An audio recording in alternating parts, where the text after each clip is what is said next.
Hey everybody, it's been a while since I did a flight simulator video, so I just thought I would take the time to upload one. I got a new microphone, USB microphone that I think can hear me a little bit better.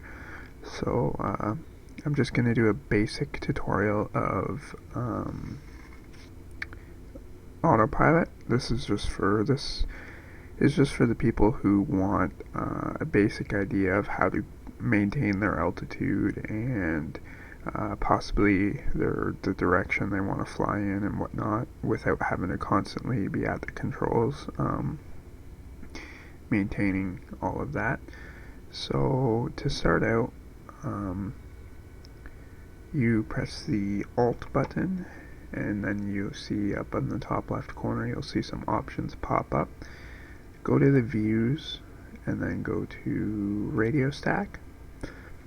At the bottom here you can see something that says ALT for altitude and VS, that's meaning your vertical speed, which is how fast you're going to move up and down. So if you put in an altitude, say you want to fly at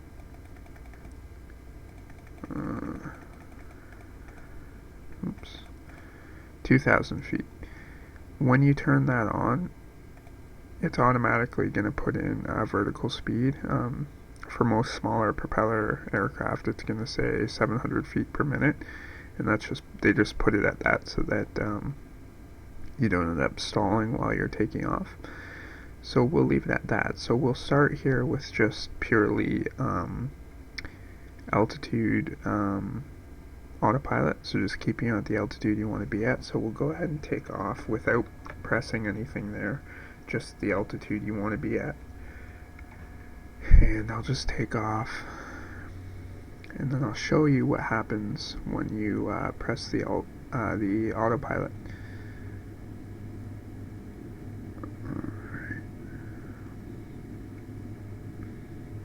And for the most part, it doesn't really matter what aircraft you're in as long as it has the radio stack. You'll be able to do this. Okay, so now that we're off the ground, I can switch the autopilot on here. There's a button that just says AP, that means Autopilot Engage. And now it's automatically, I'll show you here in a second, I was climbing really fast. Or at a high vertical speed. As you can see, this will drop down to 700. It's at about 900 right now, but because we haven't inputted into the autopilot that we want to climb or descend at 700 feet per minute, that's what it'll do. And we're almost at 2,000 feet already, actually. So you'll see once we get to about 2,000 feet here, which is when the small hand is at the 2 and the larger one hits the 0 here, that'll mean 2,000. And we're leveling off here already.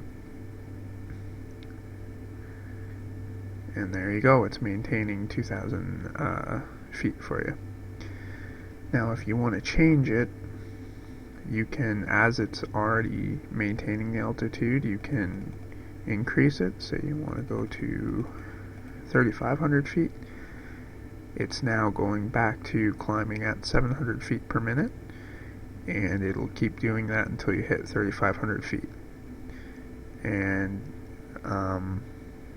it's really good for if you're doing IFR flying and you've flight planned to be at a certain altitude, or the air traffic controller is often telling you what altitudes to be at. If you're flying the bigger commercial aircraft, they'll often tell you after you take off, like, climb to 3,000 feet, and then once you get away from the airport, they'll tell you, okay, now climb to, 32,000 feet or whatever. This is what you're going to want to be using to maintain the altitude, because eventually things get a little bit hectic, and the more you can have something else doing, the less you have to worry about.